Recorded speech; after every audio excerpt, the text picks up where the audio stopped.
Texas Tech and Utah, Saturday, 10 a.m.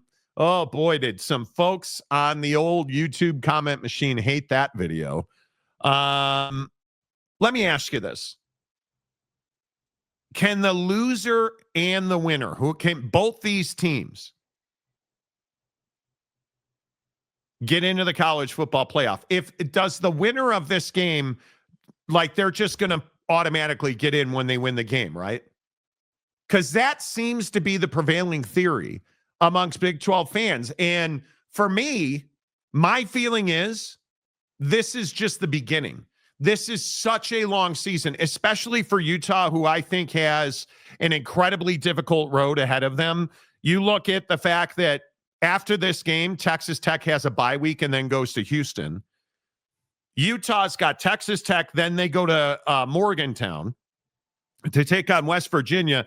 King of Thailand, have you recovered from your ass kicking yet? Well, that's why he wasn't here earlier in the week. So it's at West Virginia, and then bye week on October 4th. Arizona State at BYU, Colorado, Cincinnati at Baylor, K-State at Kansas. Bro, you know how many losses could be on that schedule? I'll continue to maintain this is a must-win for Utah. And I think you're at home. Remember, this line started at 4.5. It is now 3.5. I think a lot of people think Texas Tech is winning this game, Jake. Yeah, I mean, I can understand why there's optimism around Texas Tech. I mean, they certainly have the talent, to compete in this game. But I think what's lacking is not talent for Texas Tech, but experience in the coaching staff. And those are the two things that really stand out to me in this game. I mean, this game is not any different than any other game for Kyle Whittingham and Morgan Scalley. And I think that, this coaching staff is just very prepared and very ready to go. And I think, what you're going to see out of this Utah team is a dominant defensive performance. I think, dominating Tech defensively would be, holding them under 20 points. If you can do that, you're most certainly going to win the game. But I think overall, the biggest thing that I would say is that Utah as a team, I just feel like is they're in a good spot. I didn't love the Wyoming game, but the reality is it's Wyoming. Nobody cares about that game because you won the game, in convincing fashion. And so if you come out and win this game, you're off to the races. And frankly, if you can beat Texas Tech, you sure as hell can beat basically anyone else in this conference. And I do think they should be able to beat Texas Tech. But aren't you happy that, Witt said this week that game wasn't good enough? Like, I think they're all saying the right things, and I vehemently disagree to this hour even. I don't think they got off to a slow start. And Laramie, I think they played really bad football in the first half. And what's the difference? I think that the difference, it's not like they just couldn't complete a pass and they were sleepwalking, and then in the third and fourth quarter they came out and dominated. That's not what happened against Wyo. I think you look at the outcome was 31-6. So they dominated the football game. You look at the numbers that the offense was fine. I think when you start looking at things like the passing numbers, they held Wyo to 108 yards passing. You look at penalties. Utah had 10 penalties for 100 yards against Wyoming. Those are mental mistakes. That's not. I just don't feel like it because I'm looking at they made a lot of. It was all self-inflicted. Wyo did very little to make life difficult for Utah. Mm-hmm. And I think when you look at the penalties, you look at the fact that even with 10 penalties and 100 yards, Utah had the ball for 35 and a half minutes. Like they put up 541 total yards. If that's getting off to a slow start, I'm here for it. Right. And I think the other side of the football is the one that you have to ask yourself, because this right here, I think this right here now is a huge talking point coming into this week, because when you look at Baron Morton, who I am a huge fan of, he, in my opinion, has not proven himself to be a big game quarterback. Now, before, not to interrupt you, but before, because we were talking about this before the show, and I think you have a really good breakdown of this right here. But I think there's sticker shock to this statement. People are going to say, "Oh, what do you mean, Monty? What do you mean? This is a guy You're just being a hater. yeah, like you're being a hater. Like Baron Morton's a gunslinger, great passer, great quarterback. What do you True. mean he's not a big game quarterback, Monty?" And before you read off your points here, my Mhm. main question to Tech fan in this game is, how is it that you think you're going to win this game? Like if I said, hey, well, Texas Tech beat Utah, 31-27, and Texas Tech's win in this game was what? That they could pass the football, or maybe that they didn't turn it over. I mean, that's what you would have to do. Typically on the road, you have to pass well to win a big game. So the reality is, before you guys go lighting the world on fire with, hey, this is a bunch of BS, I think that these stats in the lack of performance in big moments somehow has gone under the radar with Baron Morton, but it's there. And I would be concerned. I think when you look at Barron, and I went back and looked at a lot of his 2023 all 22s. The throws are pretty. The games are incredible. And I think when you start looking at Barron back to 2023, you say to yourself, okay, this was really his first full year as a starter. What were his big games? Well, let's look at his biggest game was probably TCU. Okay, but what about Kansas State, which was a really important game on their schedule? 125 yards, no touchdowns, no interceptions. Baylor, at Baylor in Waco, 180 yards, 19 of 26, 180 yards. They win the game 39-14. Okay. Houston, they win the game 49-28. He only throws for 161. Okay. 2023 development year. Let's look at 2024. Their biggest games last year. Let's look at his big numbers. His singular biggest game, Oklahoma State, November 23rd. 53 attempts, 37 completions, 70%. 400 yards, 4 touchdowns, and a pick. Big number, big game. West Virginia, 28-41, 2 touchdowns, interception, 359 yards. Those are 2 pretty crappy teams. Well, but then you got to remember also Abilene Christian. 5 touchdowns, 378 yards, 71% completions. Huge game.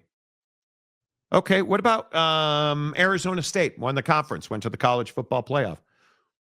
That's interesting. 24 of 44, 54%, 2 touchdowns, 201 yards.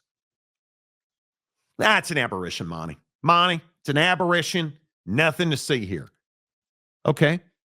What about the losses? Baylor, 33 of 49, 286, 3 touchdowns and a pick.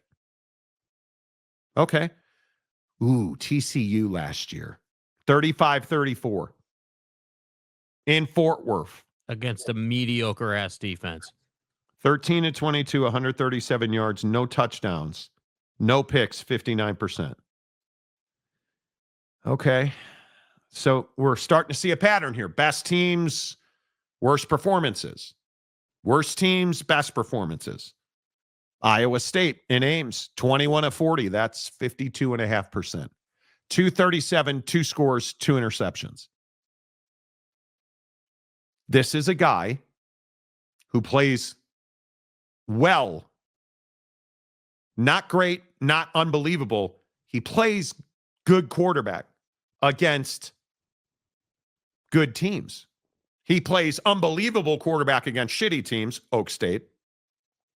But when he faces elite teams, his performance shrinks. And yes, I see everybody and their mom commenting that he got hurt against TCU. Yes, I we're aware of understand that. I notice that I'm not saying he's the reason they lost. I never said that. What I'm saying is Baron Morton against the best teams he faces, the numbers he puts on paper, the tape that he puts out, go watch the film. He was not good against TCU. Against the best teams he faces, he does not play well. And that's what's really scary. When a quarterback gets hurt, that doesn't mean that he wasn't healthy before the injury. If you're on the field as a quarterback, you're well enough to play. You get hurt, you're off the field. Totally get it. Right? But it doesn't matter. My point is, when you look at the fact that this is a pure pocket passer, so in your mind right now, how many rushing yards do you think Baron Morton had last year? Just put a number in your head. Like, would it surprise you if I told you for the entire season he was minus 22 rushing yards? Not a dual threat. He is a pocket passer. And here's where the rubber meets the road in this conversation. Utah eats those guys for lunch. And when I get into, and again, I will, and I'm happy to have this conversation anytime you guys want, because I'm not telling you Baron. Well, Monty said Baron Morton sucks. Didn't say that. I love Baron Morton. Did not say Baron Morton sucks. What I'm telling you is my concern for Baron Morton against Utah is that he is a pocket passer. And if we even look at an atrocious season for Utah last year, an atrocious season by anybody's measure, right? Like, there's no question that absolutely this was 2024 for the Jita Jits was an absolute abomination, right? Worst season they've had in 5 years, at least. Look what they did to pocket passers last year. If you look at, again, I'll just go to everybody's favorite Oklahoma State team, because Alan Bowman was not, by any stretch of the imagination, a mobile quarterback. 16 of 33, 206, 2 touchdowns, 2 interceptions. Okay, well, he sucks. They suck. You suck. Okay, totally get it. Totally understand it. So if I go to, I mean, you can pick the game you want. They torture pocket passers, right? And if we go to, I'll even go to a guy like a Jake Retzloff last year, 15 of 33, 219, no touchdowns, no interceptions, and a really controversial ending. Utah lost that game. Jake Retzloff was a pocket passer in that game. He had 8 rushes for minus 22 yards. And BYU barely won that game, right? You look at a guy like by any measure, right? By any measure, we would agree Josh Hoover's a pocket passer. Certainly. 22 of 41, 263, no scores, no interceptions, QBR of 54, average 6.4 yards a pass. Utah eats pocket passers, dude. You have to be a dual threat. You have to force them. And we see this routinely. Hell, we talked about this with Notre Dame on Monday. If you can't, against a dual threat quarterback, if you can't set an edge, you're dead. If you're playing a dual threat quarterback and you have to think about setting an edge, that slows your pass rush down remarkably. That's what worries me for Texas Tech in this game, is that Baron Morton's a pocket passer. And I think the biggest question in this game, when we look at the defensive line of Texas Tech, can Texas Tech's defensive line live up to the hype of the transfer portal? Because they're going to go up against what some say, including this here journalist, Morty, not a journalist. What I think is the best offensive line in the country at Utah. And I'm telling you now that you're going to have to go a hell of a long way when you start looking at this offensive line and you start to really get into what makes that offensive line tick, dude, you're going to have a lot of with guys like Caleb Lomu, obviously Spencer Fano on the right. Like you're going to have to play a hell of a game, and you're not just going to be able to pin your ears back and rush the passer, because I think we all know Devin Dampier will absolutely feast on over aggressive defensive ends. Yep. So I think this is going to be a great football game. And again, I hate it's kicking off at 10 a.m. Yeah, I mean, I have to say, part of me feels like there's a better than 50-50 chance that Utah's defense has a coming out party for those who never watch Utah. You know, obviously those of us that watch the Big 12 and watch Utah know what that defense is about. But yes, but I think, you know, a lot of people just don't have any idea. And yeah, I mean, I do think it's a very real thing in this game that one offense has a statue and pocket passing quarterback, and another offense has a dual threat quarterback that likes to move a lot. Doesn't necessarily will run, absolutely will run and can run and is very capable running, but looks to pass the ball while moving. And then if there's nothing there, will run. So I just think that the hard part is that I don't see a way for Tech to have an edge in any phases of the game, right? Like if you said, okay, well, you know, hey, does Tech really have an edge defensively? Well, if let's say that their defensive line does live up to the hype of the portal and the NIL and all the investment. All right, well, you know that Dampier is going to be able to mitigate some of those sacks and get away, and you know that Dampier is at a minimum going to be able to throw the football away, and they're not going to get as many of those, you know, TFLs as they might against other quarterbacks. Yeah. So I think what's difficult is that I have no doubt that Baron Morton's capable of having a big game, but the other side of the, hey, Baron Morton doesn't have big games against big teams is where, you know, what about the running game? What about the wide receivers? Like a quarterback has to have something to throw to.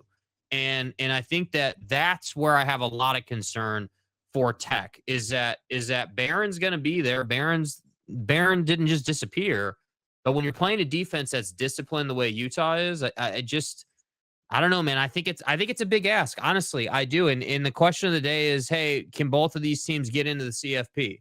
Can the Big 12 produce two teams for the CFP out of this game? Yeah. And I think, you know, if the winner of this game goes on to win the conference, you know, hopefully, you know, let's say that Tech loses, right? But then they run the table the rest of the way. And let's say that Utah somehow runs the table and wins the conference. I think then at that point you're both getting in. I think, you know, undefeated Utah, conference champion obviously is in. I think at that point, Tech would also be able to get in if they were a one-loss team. But, you know. That's going to take some help because I think Utah has an impossible schedule. I think, and I believe in the talent on this team. I have been in on back in Dampier all year long, really since that move was announced. I think. And, you know, you talk about last year, you go to some of the lowlights of Utah's year last year. I mean, they essentially had given up the roost the last probably 4 games.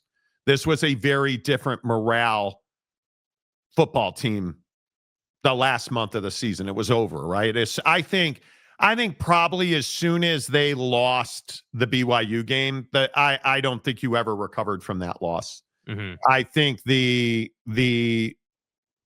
Mark Harlan meltdown, like I think they an incredible hangover the next week. Like I think they learned a lot out of who they are last year. I think it would be incredible.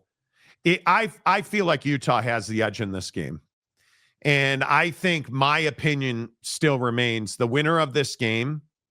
If you're the Big 12, does the winner of this game, does it help you if the winner of this game wins the conference?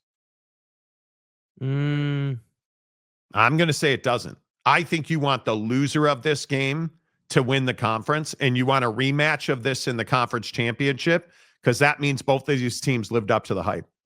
And if they both live up to the hype, they're both getting into the college football playoff. And if it is, because I think I think, truthfully, if Colorado and BYU had gone to the conference championship last year instead of ASU, I think they both get in.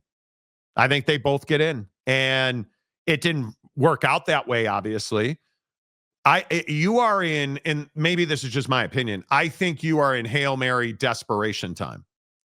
If you're the Big 12, you cannot just have your conference champion in.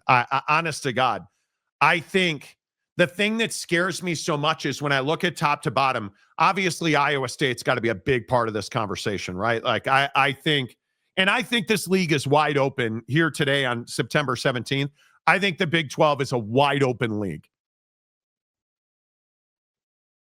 But I'm going to tell you, I think Utah is the best team in the conference.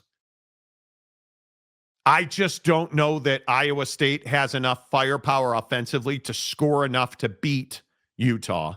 That's my biggest fear, because I think we all agree, as much as I like to fillet Rocco Becht on this show, I also am a big believer that, in my opinion, I am a big believer that Rocco Becht doesn't have the firepower to win this conference. And if you just go up and down, the standings right now, I mean, you're going to have to probably score 35 points and be able to hold Utah under 30. How many teams in this conference can do that?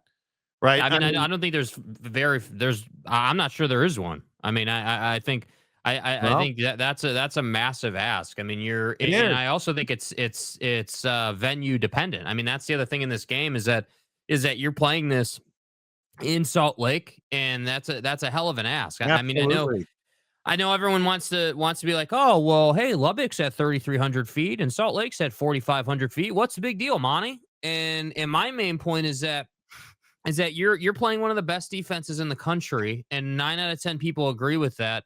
And you're on the road at their place. I just think it's not to say Tech doesn't have a chance, or that maybe Utah makes some mistakes and gives them extra chance. Like, sure, all of those things could happen, but there's really no way to justify an argument that says Tech should win this game or Tech should be fit. There's just no way to justify that.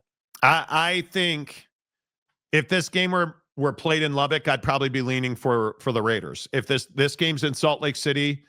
And again, I just think when I look at this matchup, and we'll talk about this in depth on Friday. Yeah. I don't know how good on the whole, I don't know how good Texas Tech is. They have played quite literally nobody. They have played nobody, which really makes it tough. And I understand with Utah and UCLA, I totally get it. UCLA is not beating anybody right now. You went on the road to Los Angeles and you beat wholesale ass. You dominated. And I think the character of they showed in the second half last weekend in Laramie tells you this team's legit. Arkansas, Pine Bluff, Kent State, and Oregon State is in disarray. Did you guys see that they were asking Bray if he enjoys coaching college football anymore? Does he still want this job? Bill Orm is asking. They have absolutely melted down in Corvallis. That's how bad that team is. And I think it's a big ask. And I know I've said this. You haven't slept in a hotel bed yet. And it's September 17th. You haven't gone on the road yet. You've played 3 pretty bad football teams in Tortillaville. And now you've got to go up to altitude to take on one of the best offensive lines and one of the best defenses in the country. Good luck. I think it's a huge ask. It's a huge ask. And I just don't know, like, if you're thinking, it's this kind of comment right here. Where do you, James, you need to back up that 38 points. Because you're going to have to explain where are you getting 38 points? Because what was probably the worst, if I think back to last year, and this is a completely different scheme for the most part, I think different players in different spaces on defense. But if I go, probably the Colorado game when Shedeur chewed up Utah. Didn't Shador had like 350 yards passing or something like that last year? Outside of that, in the worst season Kyle Whittingham has ever had, I will again ask you, where do you see Texas Tech scoring 38 points? Where does, in what world has Baron Morton gone against an opponent like this anytime, any place in his Texas Tech career? Because I looked at this last night, and I'm telling you it doesn't exist. Where has Baron Morton gone on the road against an elite defense and put up 38 points? It's never happened. It's never happened. And when I look at Utah last year, do you know how many times they gave up 30 points? How many times last year? How about twice? Colorado got him for 49, and then Iowa State got him for 31. And other than that, the best offense they saw last year was probably either Arizona State or TCU. Arizona State scored 27. TCU put up 13. BYU, prolific offense last year, 22 points. Where are you getting? Baylor last year put up 12 points. I don't understand where you're finding that Texas Tech is going to score 38 points in Salt Lake City. Is Haas Hengy going to start for that team all of a sudden? Okay, that's me being a jerk. It'll be a great game. This will show what the best of the Big 12 looks like. If it's 38-35, that's not showing what the best of the Big 12 looks like. Yeah. Because 38-35 means there's no defense on either team. And if that's the case, this conference is in a world of hurt. This conference is in a world of hurt. I don't think that you and this is one of those things where, and Texas Tech fan, I ask you, show me where Baron Morton has ever performed at a 38-point level on the road against an elite defense. It's never happened. It's not one time has it ever happened. And I look at Baron, and I think PFF had him at a 79.7 coming into the season, so call it 80. But he's wildly inconsistent. And I think I've talked about this on the show in the last couple of weeks. Baron Morton is capable of being, what's an elite grade at PFF? 80 is like out of this world.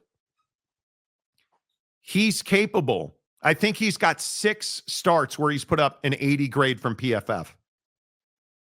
Do you understand that he's got 5 starts below 60 and all of them are ranked opponents? All of them were ranked opponents. So we can sit here and we can theorize or we can fantasize about Baron Morton. He's never done it on the road against a big-time opponent. And this big-time opponent runs the football. They have a true dual-threat quarterback that breaks your back. Because, let's be honest, if Texas Tech wins this game,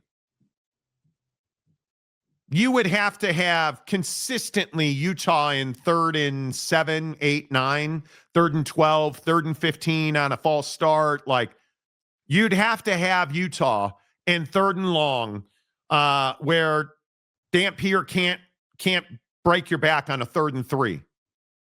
Where it's 3rd and 5, you overran the end and he took advantage of a lack of contain. Because that's the only way that you're going to really contain Devin Dampier is consistently having Utah on 3rd and long. They're going to have to be chasing the sticks. We have not seen that from this team in any way, shape, or form this year. Nope. And forgive me if I'm wrong, and you guys tell me. He's been a much better thrower than you guys told me he was. Because remember, again, you guys all came in here and you were like, oh, he can't throw the ball, Monty. It's New Mexico. And Turns out he can throw the ball at a really high clip. Dude, your James's next comment is even worse. Like James's next comment is even worse. Texas Tech has multiple weapons. Morton is going to throw it around the yard, and so will Utah's quarterback. Bro, have you watched? And I'm not trying to be a jerk. Have you watched Utah football a single snap this year? The one thing this offense does not do is throw it around the yard. They don't throw it around the yard. That's not who they are. Right? Car Wash Channel, I've got Utah 190-0. That seems likely that Utah's going to score 190 points this weekend. I mean, I think that's more likely than 38-31 or whatever the hell the prediction was. Utah going to commit felonies, not penalties. You boys showing out. Are you feeling better now that oh, dude, do your balls ache, Chewy? And I'm just, man, just between you and me, Chewy, are your nuts sore? 5 no-hit innings. He hits a bomb and you get blown out at home. Did you guys see that last night? So I believe, and Chewy, correct me if I'm wrong, yesterday Chewy's like, the Dodgers can't beat anybody. God damn it. Shohei throws 5 no-hit innings. They take him out. He hits a bomb and they lose. So good.